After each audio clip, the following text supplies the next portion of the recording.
अध्यात्म शिक्षा से बढ़कर कुछ नहीं। एक समय की बात है, भारत के एक छोटे से गांव में एक साधारण किसान रामलाल रहता था। रामलाल अपनी मेहनत और ईमानदारी के लिए पूरे गांव में जाना जाता था, लेकिन उसका सबसे बड़ा दुख ये था कि उसका बेटा मोहन दिन ब दिन आलसी और स्वार्थी होता जा रहा था। मोहन को न तो पढ़ाई में दिलचस्पी थी और न ही काम काज में। वह हमेशा पैसे और ऐशो आराम के पीछे भागता रहता।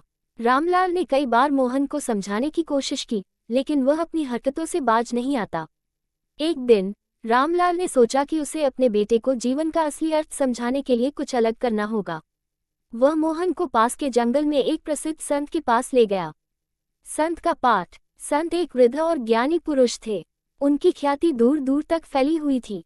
जब रामलाल ने संत से अपने बेटे की समस्या बताई तो संत मुस्कुराए और बोले, चिंता मत करो, इसे कुछ दिनों के लिए मेरे पास छोड़ जाओ, मैं इसे जीवन का सही मार्ग दिखाऊंगा। मोहन को यह सब पसंद नहीं आया, लेकिन वह अपने पिता की जिद के कारण संत के साथ जंगल में रहने के लिए तैयार हो गया। पहला दिन, कठोर परिश्रम। संत ने मोहन को सुबह सुबह उठाया और कहा, आज तुम्हें पूरे दिन लकड़ी काटनी है।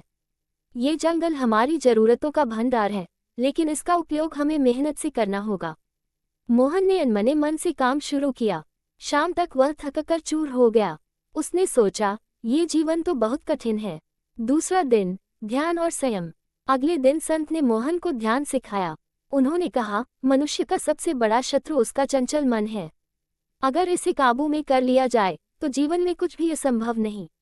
मोहन को पहले ये सब बकवास लगा, लेकिन धीरे धीरे उसने महसूस किया कि ध्यान करने से उसकी थकान और चिड़चिड़ापन कम हो रहा है। तीसरा दिन, सेवा का महत्व। तीसरे दिन संत ने मोहन को गांव के गरीब लोगों की सेवा करने के लिए कहा।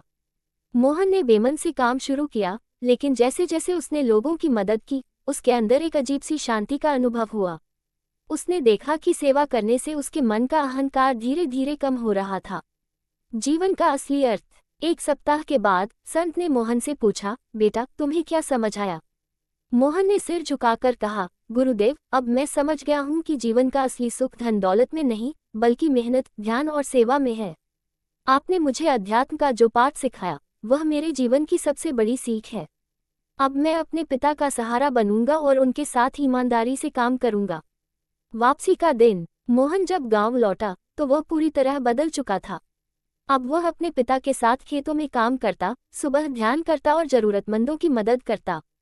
गांव के लोग उसके इस बदलाव को देखकर हैरान थे। रामलाल ने संत का आभार व्यक्त किया और कहा, अध्यात्म शिक्षा से बढ़कर कुछ नहीं। ये शिक्षा ही इंसान को जीवन की सच्चाई और उसके कर्तव्यों का बोध कराती है। सारांश। इस कहानी का संदेश है कि सच्ची खुशी बाहरी चीजों में नहीं, बल्कि आत्मा की शांति में है। अध्यात्म शिक्षा हमें न केवल अपने जीवन को समझने में मदद करती है, बल्कि हमें दूसरों के लिए प्रेरणा भी बनाती है। ये कहानी एक उदाहरण है कि कैसे सही शिक्षा और मार्गदर्शन से किसी का जीवन बदला जा सकता है।